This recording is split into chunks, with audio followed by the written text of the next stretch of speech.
Hello everyone, dear viewers and listeners of Idea Radio and TV, this global think tank. This is Cyrus and welcome to the Friday talk show with Anushka and Cyrus. Today is Friday, November 18th, 2022, equal to 27th of Aban, 2581, and 64th day of almost third month of the protest and strike by the heroic people of Iran against the occupying regime of Islamic regime. Subject of this program is what is going on in Iran. First, I'd like to have Anushka say hi to our viewers before we start the program. Okay, Anushka? Hello, everyone. Okay.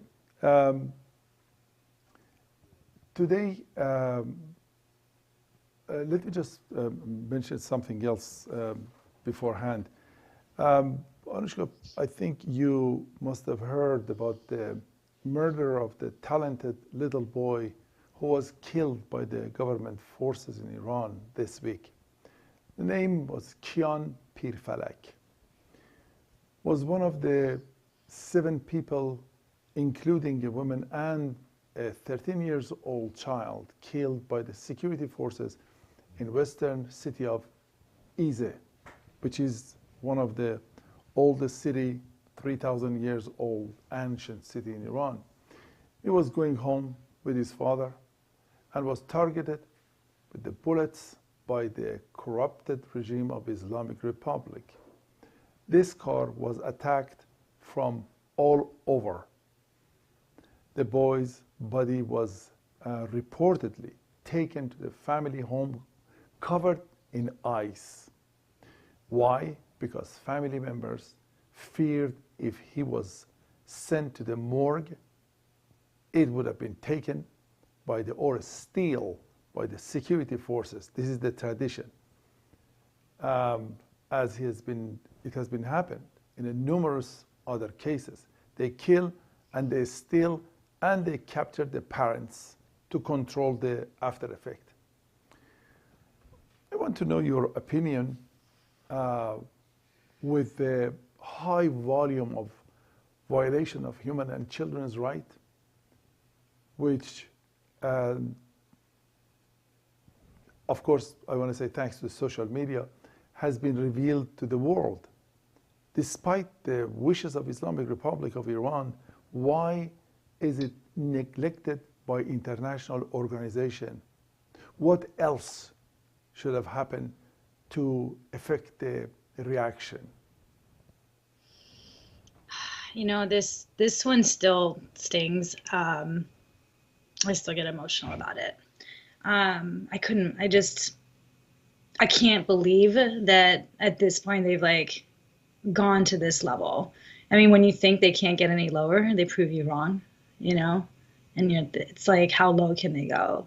And to think that this 10-year-old Kian, who had a bright future ahead of him, he was I read about him, watched videos, a passion for robotics and inventions and I mean, he's no longer with us, and his dreams died with him, right? And of course, the other, I think it was Seper, was a 13, 14-year-old, and however many else. I mean, I just think at this point, it's just fueling people. I mean, I know with me for sure, it's just fueling me more with fire and anger towards them. And it's going to create that for other children around that age. When you look at children that are there and they're seeing that kids their own age are being treated this way by their government, well, that's only creating hatred and resentment in these kids and these children growing up to hate a regime that they are growing up in. I mean, it's like Hitler all over again.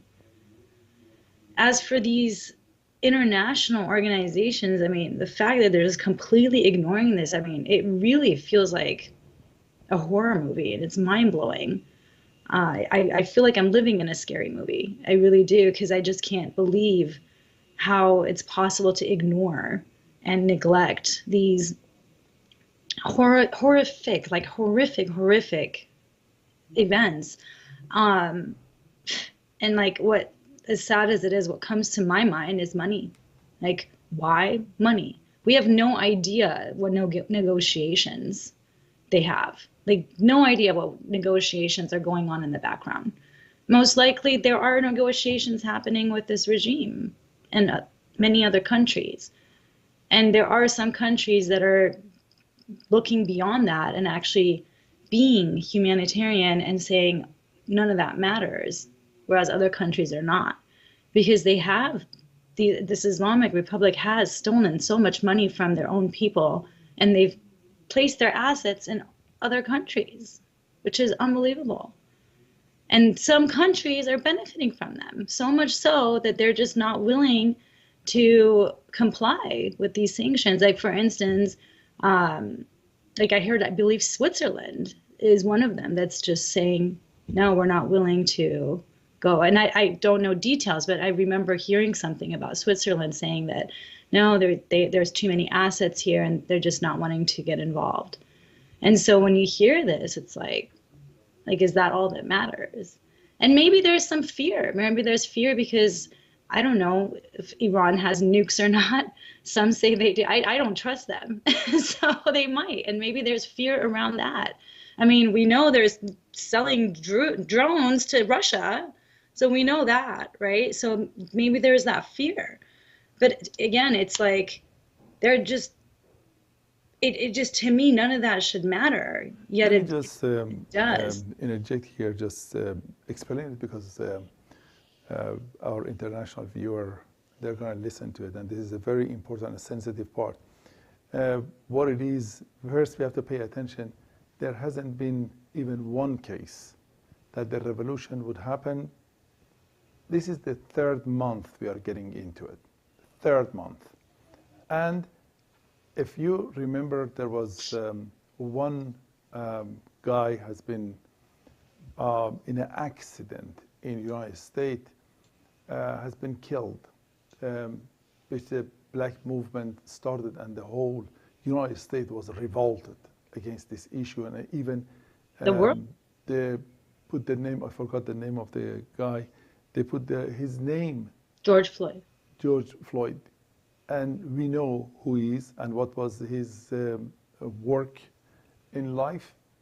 And to mention something very funny, they named one of the street George Floyd, and this regime of Iran is so stupid.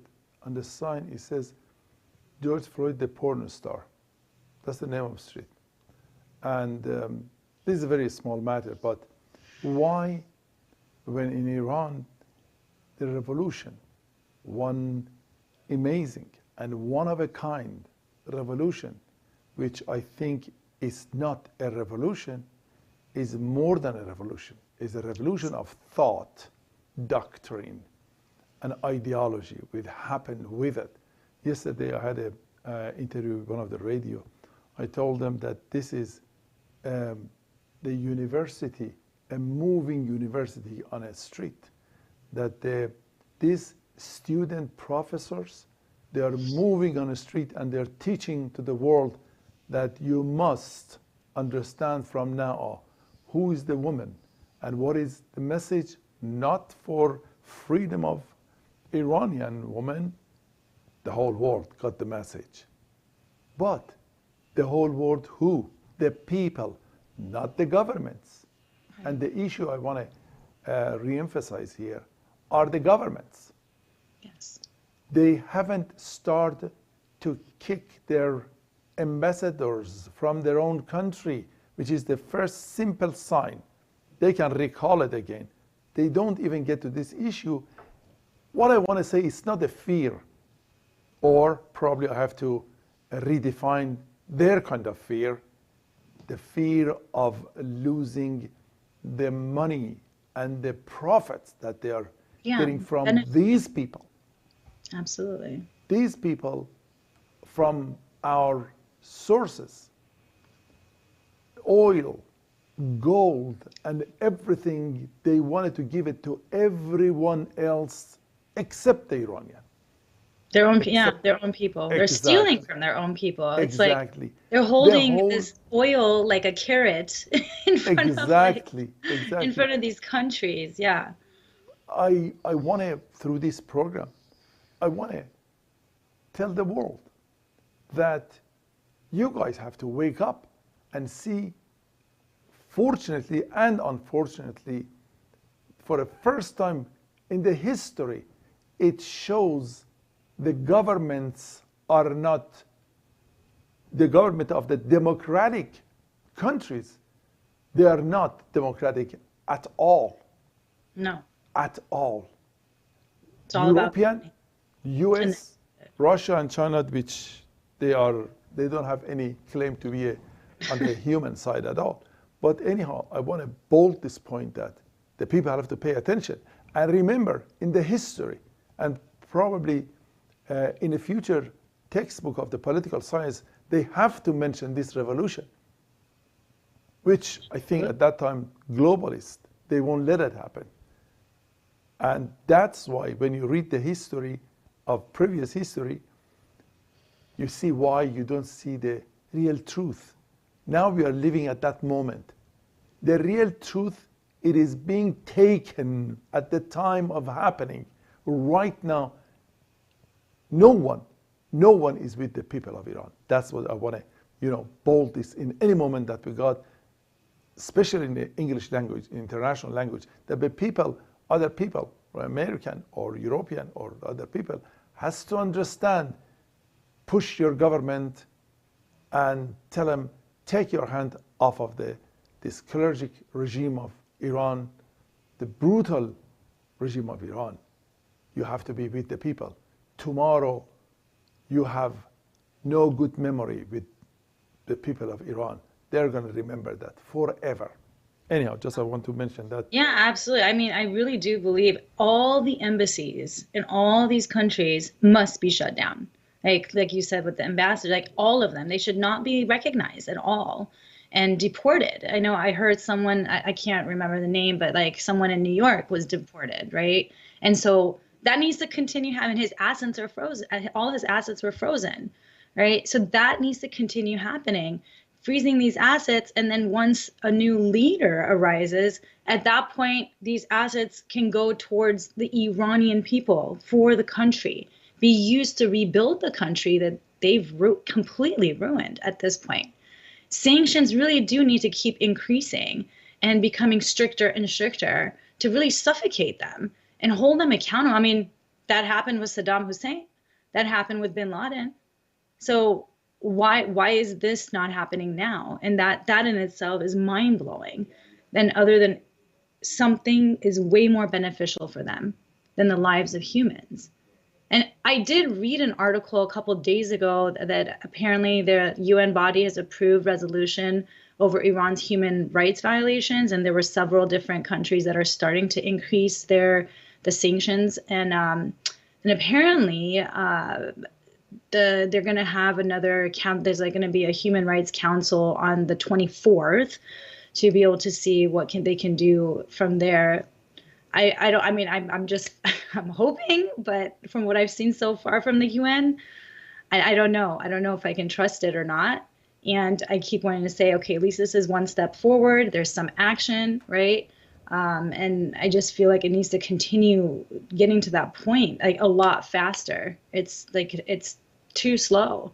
And maybe they're not recognizing it as a revolution, but it is. It's not just a revolution, evolution. We're literally going to evolve to a whole new country that was never before, a better Iran than ever before. I just been informed the good news that the Qom seminary, Jose Ilmiya Qom, they've been set on fire, which is very important, which I think I have to say my condolences to the England monarch, because this is what they established. And the other issue that they have been informed that tomorrow, 100 cities in the world, they are going to start the protest the heavy protest, and also we know that the Olympic is going on in Qatar, and we know that the first game is a start with England, and Iran send their team. They are not doing anything, but the England has been mentioned that all of us, we're gonna kneel for the people of Iran. That's very interesting to know. Yeah. Anyhow, that's a very good news, and I think we are getting to the heavy point of no return. Well, the last 3 days, right, with the like the 24th, 25th, 26th of Aman, apparently, from what I heard, it got a lot more, like it got really loud in different cities and Shiraz and different places more than it had been in a long, in this whole like almost 3 months. And yeah, so it's great to hear that more people are standing up, more people are rising up, and globally too, of course. So. Yeah, this is very important because it is the European World Cup. And the first day is very important. And the point that I just mentioned a few minutes ago, these women of Iran, I think, which I call the Mahsa and Nika and Aylar, the new physician student, beautiful lady, beautiful mind, beautiful future. These are the conscious of the real Iran, and whomever that they are killing, I don't know if you pay attention, Anushka, to their name. You don't hear the traditional Islamic name. It just looks like they are aiming. And interestingly enough, Kion's mother's name is Zainab, which is the traditional Islamic name. But that mother chose the name, a Persian name, a heroic name, Kion. You see what is happening?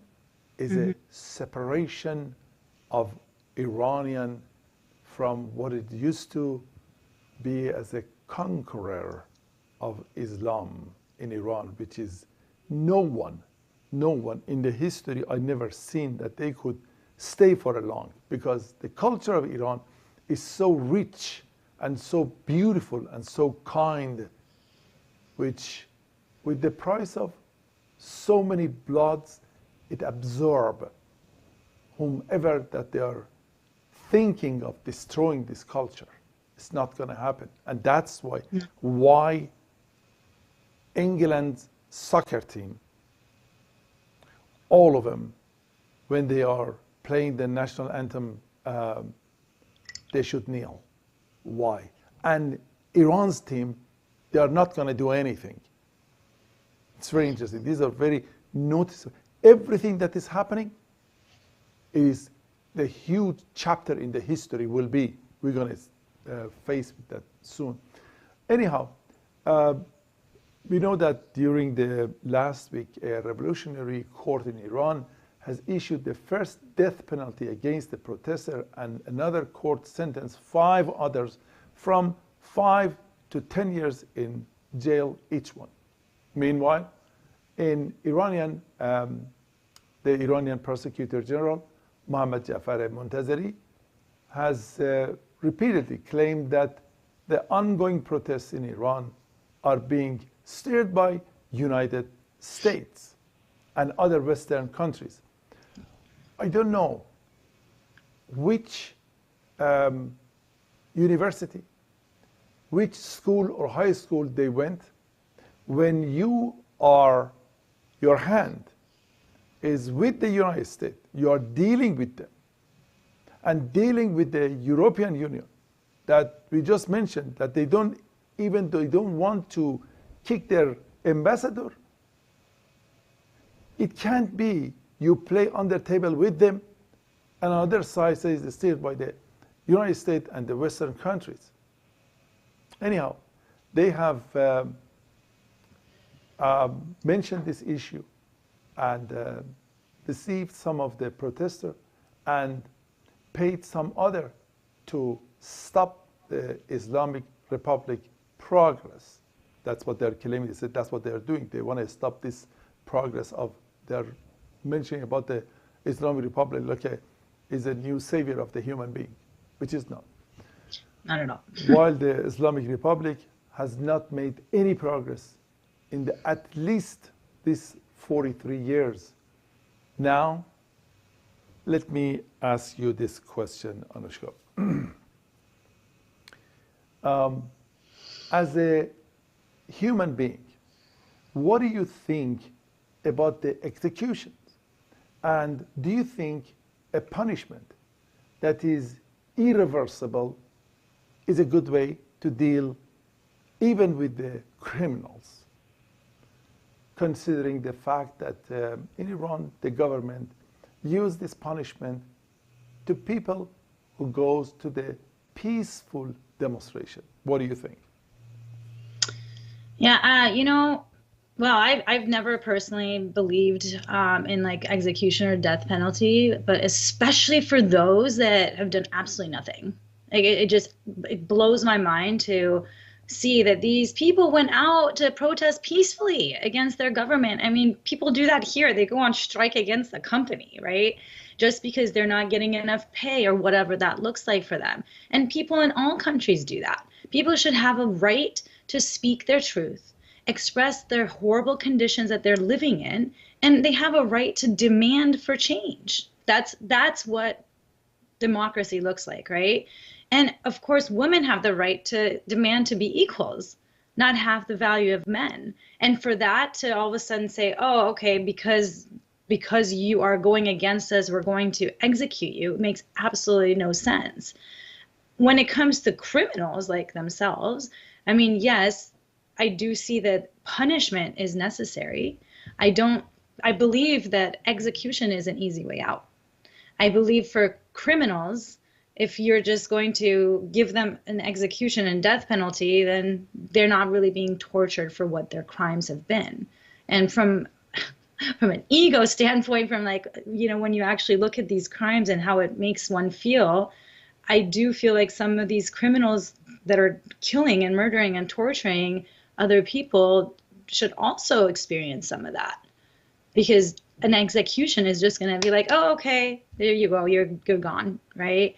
And so it needs to be more extreme for them to really understand what they've done to other people and maybe get a little bit of their taste of their own medicine. And I know that's not humanitarian, but from my point of view, I just see it as punishment for protesters there really shouldn't be a punishment, even going to prison. It just doesn't even make sense. Whereas these actual, I keep wanting to say evil monsters, they're the ones that need to get punished for what torture they've caused and for what harm they've caused, not just each person, but the country as a whole. They've completely ruined the country. And maybe that's what they need to get punished with. Like, be imprisoned and make them give free labor and build the country back up with minimal food and water. Maybe get some whippings as well, right? To really get like what it feels like that what they've been doing to other people. Maybe that's too nice. I don't know. I do believe on like when you really think about how these kids, these children have been getting tortured, it really makes me feel like they need to get some severe punishment as well, the same kind of torture. And I know that's not humanitarian. A chapter in philosophy, cause and effect. When you kill these people, like what I said, even let's assume criminals, they are criminals we're talking about. The criminals in philosophy, they call it the effect. They are not the cause. We have to see what is the cause. What happened in the process of this country or that geography that led them to this way, that they become a criminal? What happened? What is the reason that they call it a cause? We have to go after the cause.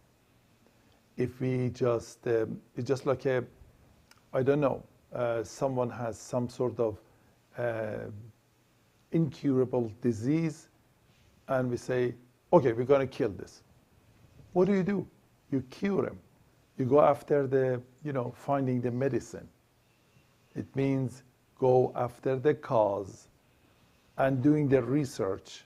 Some of them, so many years, it takes so many years of research to find step by step what can we do to cure this disease, like a corona, which was, the global pandemic.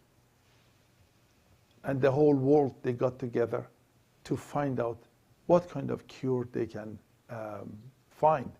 They didn't take anybody with the corona and kill them. They said, let's execute them. That's it, we're finished. No, they went after the cause. It was the effect of some action. Some people blame Russia, some China, but they didn't concentrate on that. They went for the root of the matter, the cause, that what caused the corona. They worked on it, and they come up with the 3 or 4 vaccine. And we see nowadays is much better. So this is the way. And the main issue is the cause and effect. So dealing with the effect cannot cure the issue. Dealing with the cause, that's the humanly thinking to come up with the cure, the real cure. Anyhow. Now, I do also, I'll say this, on a higher level, I do believe in karma. I do believe that, and like with this cause and effect, I do believe that every person will get their karma, and they will one way or another suffer, and however that looks like. Because when you do such things, with all these atrocities that they seem to justify somehow in their twisted mind, there is going to be karma for them, one way or another. Absolutely. And I've seen that the cycle of karma, some of them is shorter, some of them is longer. Yeah. The karma of killing Mahsa, look what it has done. Yep. It came back multiplied by 1,000 in the face of the killers, that they cannot control it anymore. That's one issue. So anyhow, women as a group of societies that are the source of the birth and growth can present new idea and forms of life to the world. Also, considering that they have been discriminated for many years throughout the history and around the world, they are more anger and motivation to comfort these issues.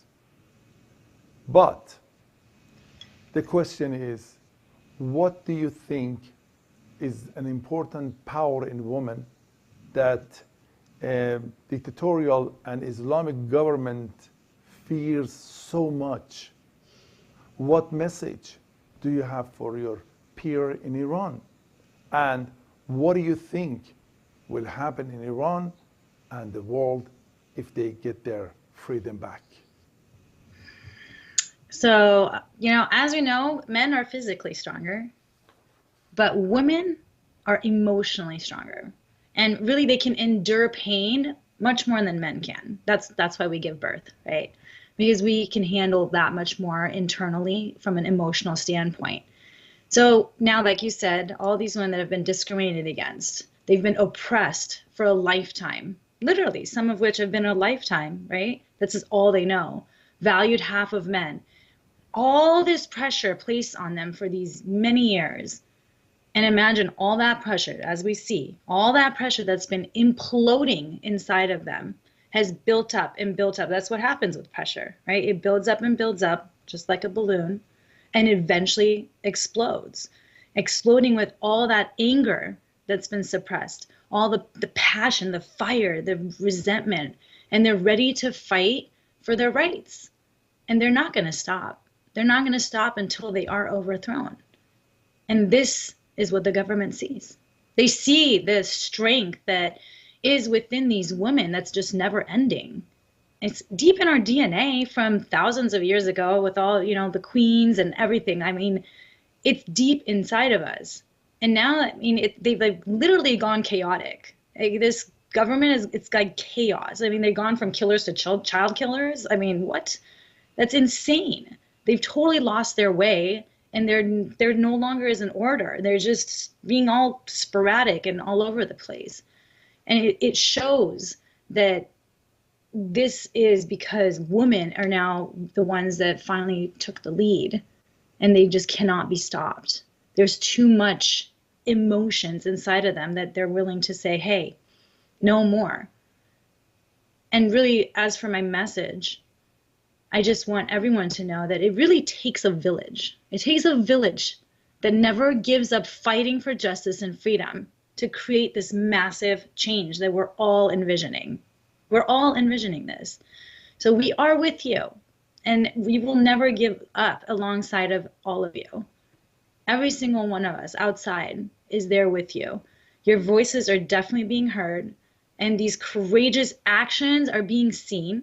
I mean, there's plenty of people that are going, like, Masi and Nazanin, Monia. I mean, so many of them are just being advocates and activists that are just not stopping. So victory is closer and closer. I mean, literally, I feel like we can smell it, especially in the last few days, how much more there's just, I mean, like, and just now, what you just said, right, in Rome. And I really see that once Iran is free and evolved, we're all going to celebrate. We're all going to celebrate with everyone there. The world is going to celebrate. Women of the world are going to celebrate the women, an Iranian woman. And it will go down in history. And Iranian women will go down as the bravest, strongest women in the world that have created this paradigm shift that's been way overdue. And I really feel like it's going to be a date that's going to go down as like a calendar date that we're going to celebrate annually, globally. It's one of those dates, like, 4th of July. So I do feel like there's going to be that date that's going to be celebrated. And definitely it's going to be in Aban. Yes. Anyhow, trait of empathy plays an important role in Iran these days. We're all worried and sad, but hopeful for the people we don't even know. We cry for the girls and the boys whom we have never met, but we are all compatriots and have a same goal. And that is nothing but prosperous and free Iran. It is this feeling that have brought people together and given them the strength to fight the world's most cunning enemy with their bare hands. Anushka, tell me, why is empathy and sympathy so important for being human? Well, without empathy and sympathy, we would be animals. We wouldn't be any different than those evil monsters, right, that have taken control of our beautiful country. And it really is a part of human nature to feel for others. I mean, it blows my mind when I just meet someone that isn't able to feel sad for someone else. And what I realize is it's because they have so much guard up that they're so scared to feel hurt, right? Because every single human has the ability to feel. If they don't, it's because they're so guarded and so scared to feel that they've like numbed themselves from it. But it's what makes us human. It's human nature to be able to care for others' lives. Not just human lives too, right? Like, I mean, you see all these animal activists, right? People that like lives of all all living things, right? Like the dogs in Iran, right? Like what's being done to the dogs. I mean, I remember hearing that a bunch of dogs were shot. I couldn't, like, why, right? When you think about people and lives of others, like they're living things, as a human, we would be savages without having empathy and without having sympathy. And the difference really is when you're empathic, then you're feeling what other people are feeling, right? Sympathy is you really can see what they're going through and you're having compassion for them without taking on the feelings and putting yourself in their shoes. And so right now what I see is that we got to expand our hearts and really put ourselves in those shoes, and yet know that everything is happening to create that prosperous, free, evolved Iran that true Iranians really desire. All of us desire that on our deep hearts. Now, at the same time, my recommendation is that while holding this vision, it's probably best to have sympathy and compassion rather than empathy, just for your own health purposes. Because I noticed like a lot of people, my own mother and other people, like they can't sleep at night, right? Like all these things are happening outside. And so when you really take on, and it's really hard, of course, like with what happened with Keon, right? I mean, I cried for like the last couple of days. Every time I think about it, tears come in my eyes, right? It's very difficult. And then changing that and saying, okay, this is all happening for a reason. We feel this deep pain within our souls and hearts because we're human beings, and we have to use that to create strength. And at the same time, feel compassion for these families, sending them all the love, light, strength to keep going. Because at this point, there's no turning back. We're too close. There's no turning back. We are getting to the end of the program, but one last question, short answer, I expect. Anushka, where do you see yourself? Just imagine it's over and the people's victory occurred. Where do you see yourself? What I mean, the role that you love to play for the people of Iran, in Iran and outside of Iran, whichever that you choose. What is that role that you want to play? I would love to be there to support people and create empowerment in all of them, however that looks like. I know Ashkan always is like, once they're out, we're moving to Iran. And so, yeah, I could see myself going to Iran. Absolutely. Thank you so much. Okay, here we come to the end of this program. Thank you from Anushka and you people as the viewers and listeners. And also thank you for your company and sharing these thoughts and idea as much as it's possible to help us on the pathway of the wisdom and freedom for the women, life, and freedom. Long live Iran.